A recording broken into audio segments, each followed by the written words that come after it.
Good morning, everyone. So good to be here with you all. Um, I just have to say, it's truly a joy and a privilege.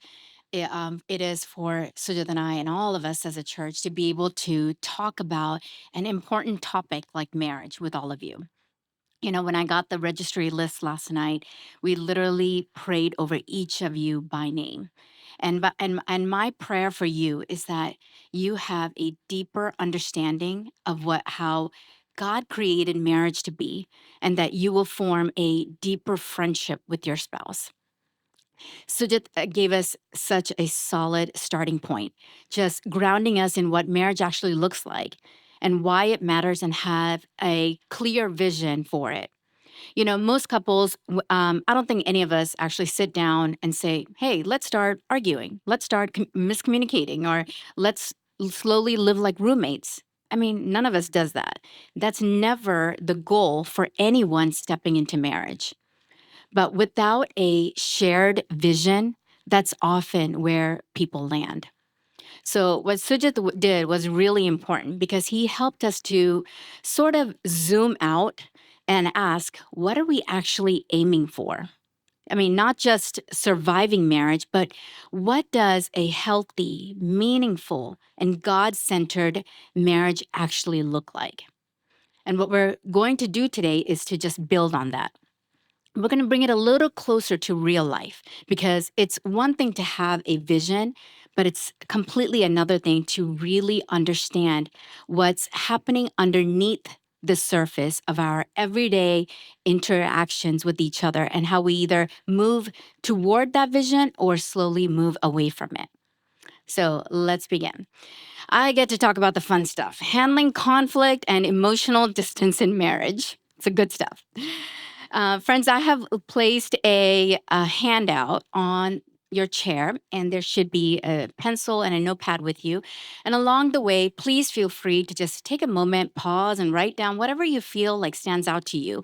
Whatever you feel like is standing out to you, just take a moment and write it down. And there will be moments when I do say, I want you to pause and just to reflect on something. Those are the moments when I would love for you to just write down how what we talked about applies to you. I have to say that even as I was preparing for this, I kept coming back to a moment in my own marriage. And honestly, it wasn't a big fight, except for the time that, Sujit laid his hands on me and tried to cast whatever it is that he thought would happen. Nothing dramatic had happened. Like, we've never been that couple that has ever had like explosive arguments. But it was always these small moments, the kind that almost doesn't really count or feel important enough to stop and address. I remember this one particular time. I mean, this is maybe within the first few years of our marriage. Something small had happened. I mean, I don't honestly remember what exactly it was. And that's the thing, right? Like, we sometimes forget what the issue was, but we never forget how it felt, how we felt from it. And in that moment, I do remember I just felt off. I was a little hurt, maybe felt a little unseen. And instead of saying that out loud, I just kind of pulled back a little bit. I got quieter. My tone and my overall presence had just changed. I mean, I was still physically present, like I was still responding and doing what I had to do to get things done. But emotionally, I had already taken a few steps back. And in my head, I was having a whole other conversation. And I'm sure many of you know exactly what I'm talking about when we have this whole Netflix drama playing out in our head, like something that may or may not have even happened. Things like, why do I always have to bring this up? Why doesn't he even notice? Is it even worth getting into right now? Is it just me, or am I the only one that talks to myself? I'm sure that all of us does this, right? So on the outside, it looked like nothing, just a normal evening. But on the inside, there was distance already forming. And from his side, there wasn't a big moment to react to. It was just me being different, slightly off. And I have to admit, I am hard to read because I'm an internalizer. Like, I internalize things and process it, and only then can I talk about it. And he's an external processor where he needs to talk about it right then, which both styles can feel confusing or even frustrating for someone. So there are two types, and I want you to think about this, and I think it's going to be on the screen. An internal processor, these are the people who need a minute. These are something happens, and instead of talking about it right away, they just go quiet and they just need to think about it. They're not ignoring you. They're just trying to figure out what they actually feel before saying anything. And if you push them too fast, like if you force them to try to get them to talk about something, they can just shut down immediately. And then there's external processors. These are the people who need to talk it out right then. Like they're building the plane as they're speaking. When when something happens, they start speaking right away because that's how they figure out what they feel. Things click in their head as they're speaking. They might not even know what they think until they hear themselves say it. And if they don't talk, they can feel frustrated or anxious. So it turns into like one person saying, "Why are you going so quiet?" And the other person saying, "Whoa, why are you coming at me so fast?" But honestly, no one's trying to be difficult because you're just processing it in different ways. So I'm going to give you about like 15 to 20 seconds. Think about where you are, not about your spouse. Don't answer for your spouse, but where you are. How do you respond? Are you an internal processor or are you an external processor during conflict?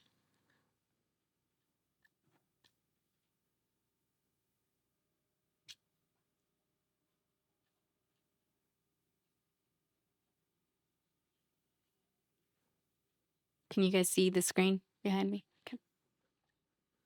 I know I'm so tall. Just kidding.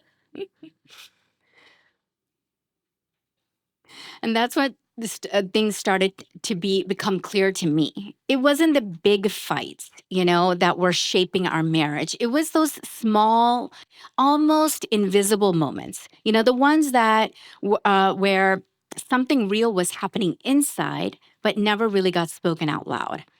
And when those moments don't get addressed, they don't disappear. I mean, I wish it was that easy. Those feels, those things that you're carrying, it actually sits inside of your heart. And then the next small moment happens and the next and the next. And slowly, without even realizing, there's a case file that you've been building in your mind and eventually you start building a little bit more of distance.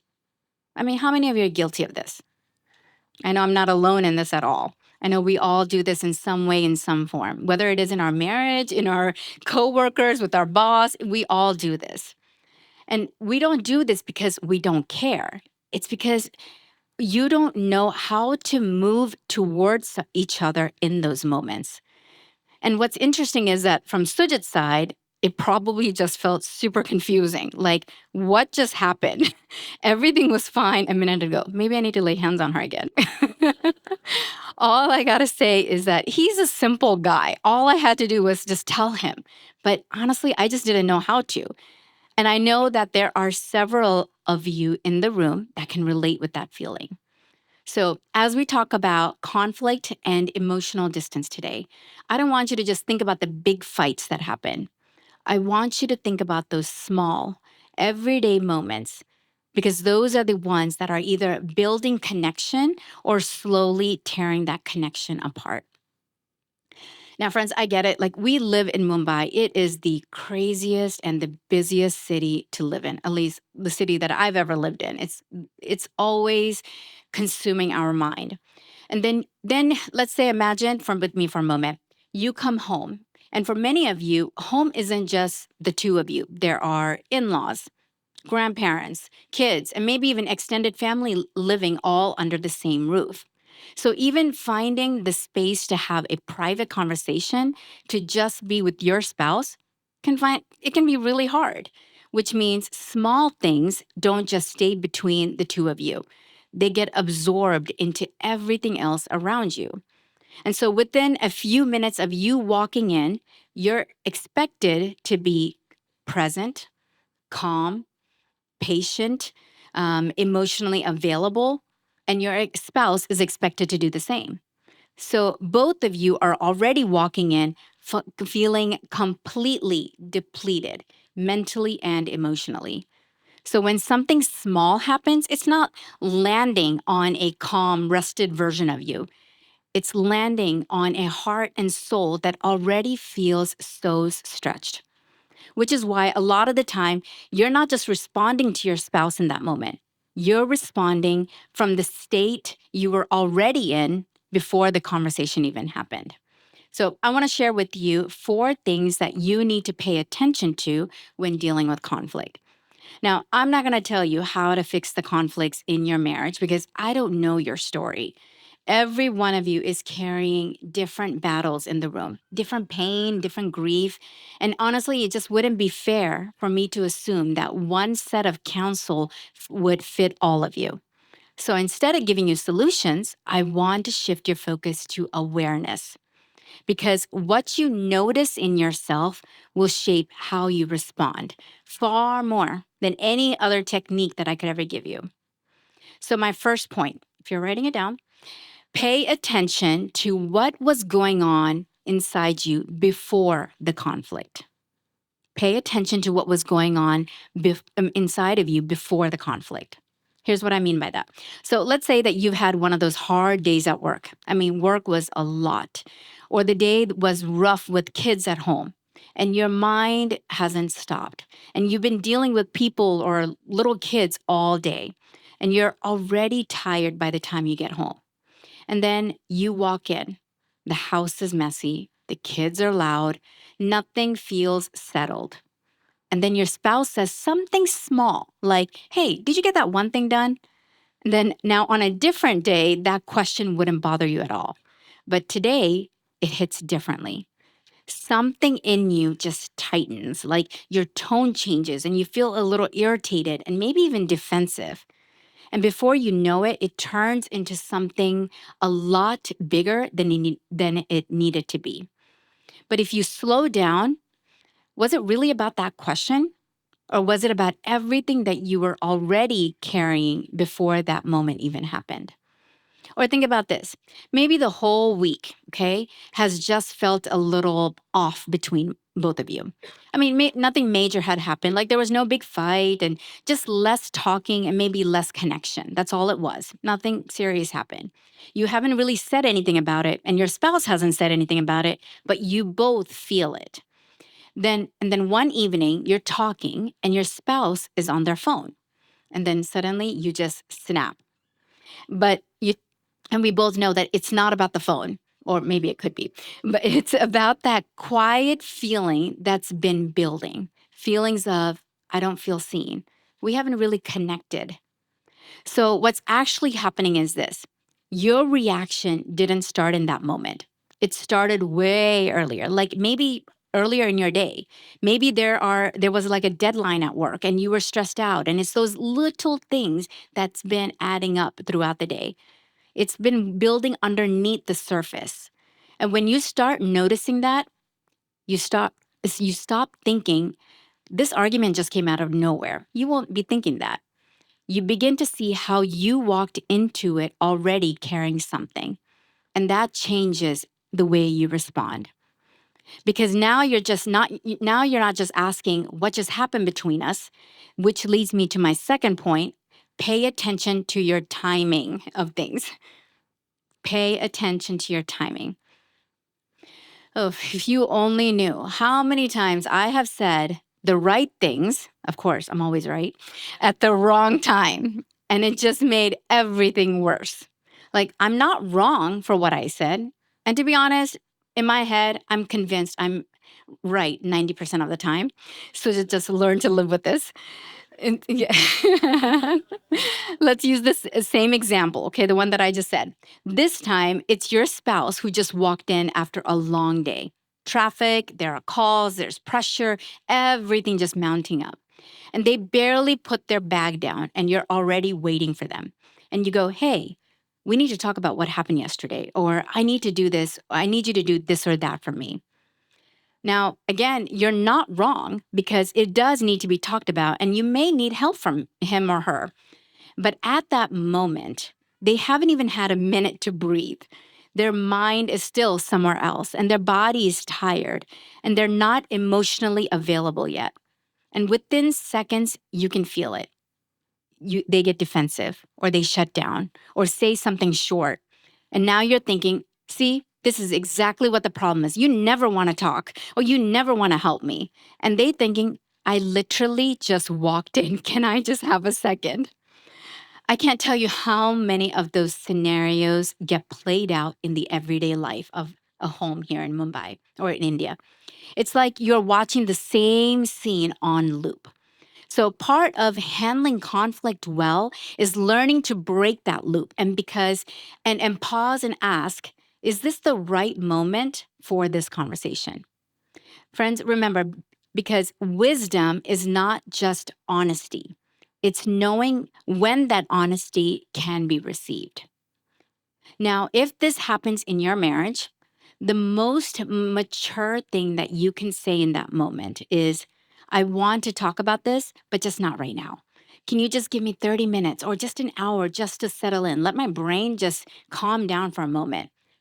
Just that line can really change the entire direction of the conversation. And my third point. Now, this is really, really important one. Pay attention to what you learned about conflict growing up. Pay attention to what you learned about conflict growing up. And here's what I mean by that. Most of us don't realize this, but the way you handle conflict today just didn't appear out of nowhere. You learned it. You learned it by watching and by experiencing it from your own family of origin. By figuring out as a kid, what do I do in moments like this so I can stay okay? Let's say that you grew up in a home where conflict was loud. Your parents raised their voices and things get escalated really quickly.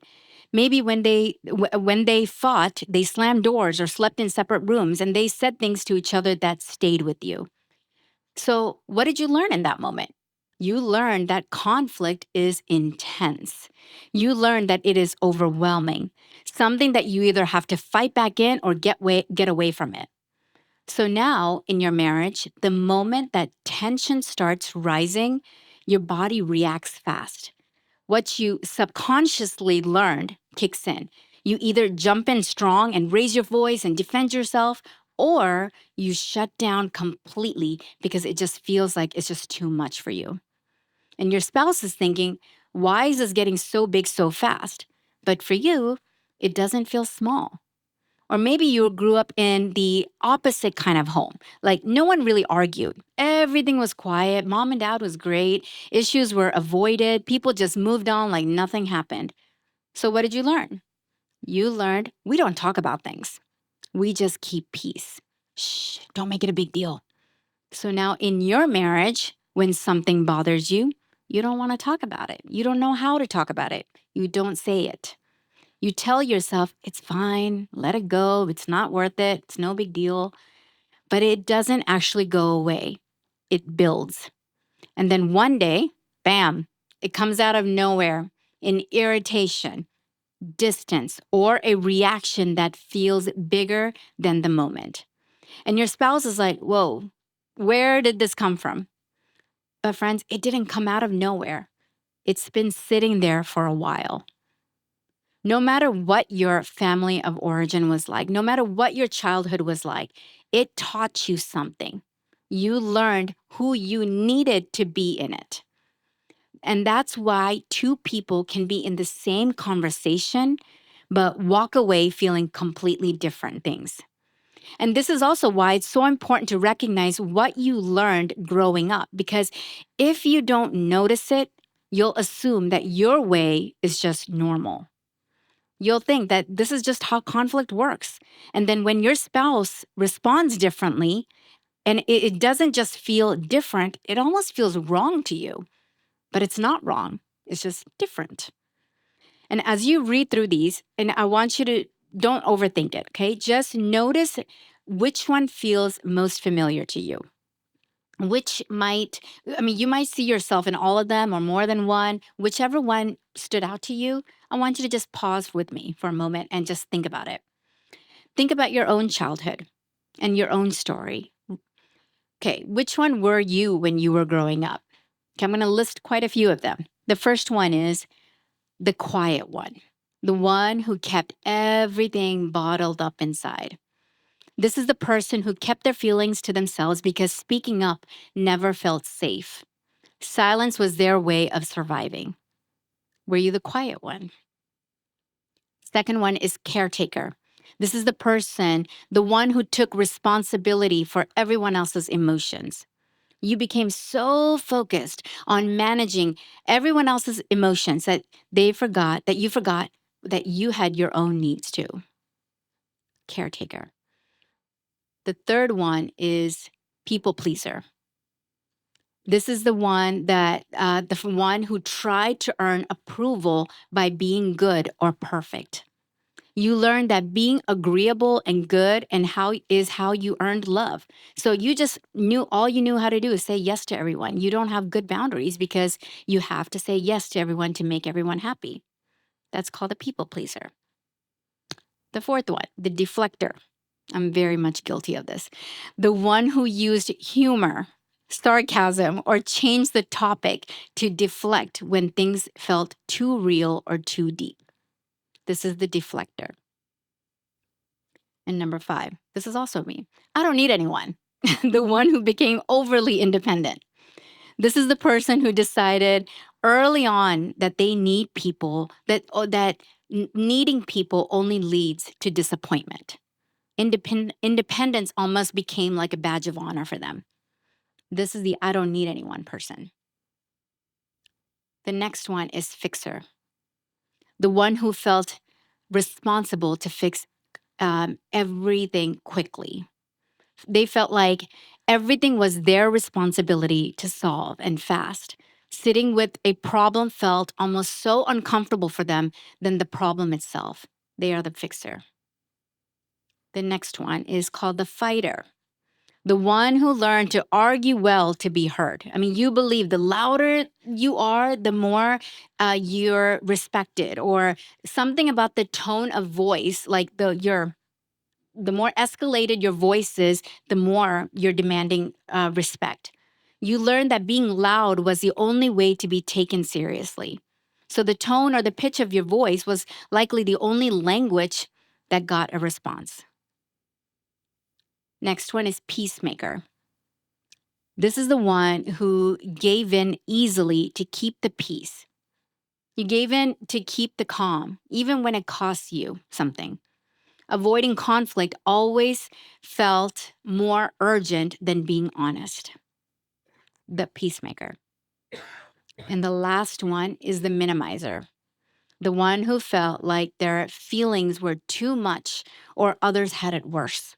So you just dismissed them, you dismissed yourselves, or you dismissed the problems before anyone else could do it. So you minimize things before someone else could dismiss you. So think about it. I'm going to give you about 30 seconds. Think through it. I know it's really fast. I went through it, but just think about it. Process where you are out of all 8 or 9 of them that I just listed.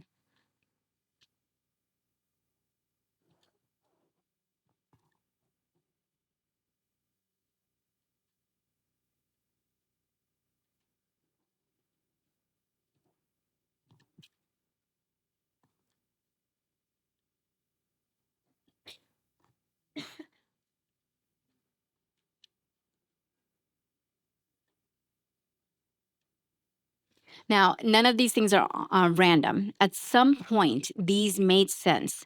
They helped you survive then. They helped you stay okay in your family when you were one of those things. And the problem is, those roles don't stay in your childhood, they follow you into adulthood. So now, when conflict happens in your marriage, sometimes you're not just responding as the adult you are today. You're stepping into something that you learned years ago. Now, pay attention to number 4. Pay attention to how you respond to your spouse's vulnerability. Pay attention to how you respond to your spouse's vulnerability. Now, let's say your spouse comes home late again from work. And instead of getting into the logistics, like they say something like, Ah, man, I'm just tired. I feel like I'm just always running. I don't even know why I'm doing all this. And in that moment, they're not talking about work. They're saying, I'm tired. I feel lost. And sometimes they're even saying, I feel alone. And here's what's tricky: when your spouse shares something vulnerable in that moment, your instinct, everything in you wants to help, to fix something, to offer advice. But often what they really needed is just to feel heard. So before you jump to solutions, try asking, what do you need from me right now? Do you want me to listen or do you want help thinking it through?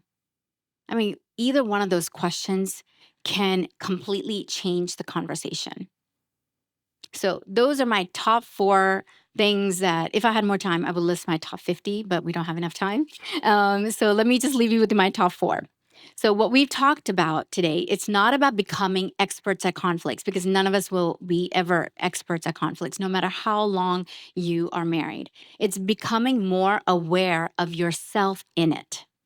So we all know that conflict is going to happen in every marriage, in every relationship. Conflict is not the problems, friends. Problem and conflict is not the issue. The real question is, what do you do with it? Do you stay on the surface or are you like arguing about the phone or the timing or the tone? Do you think about those kind of things, which those things don't really matter as much? Or do you begin to slow things down and ask, what's happening underneath all of this?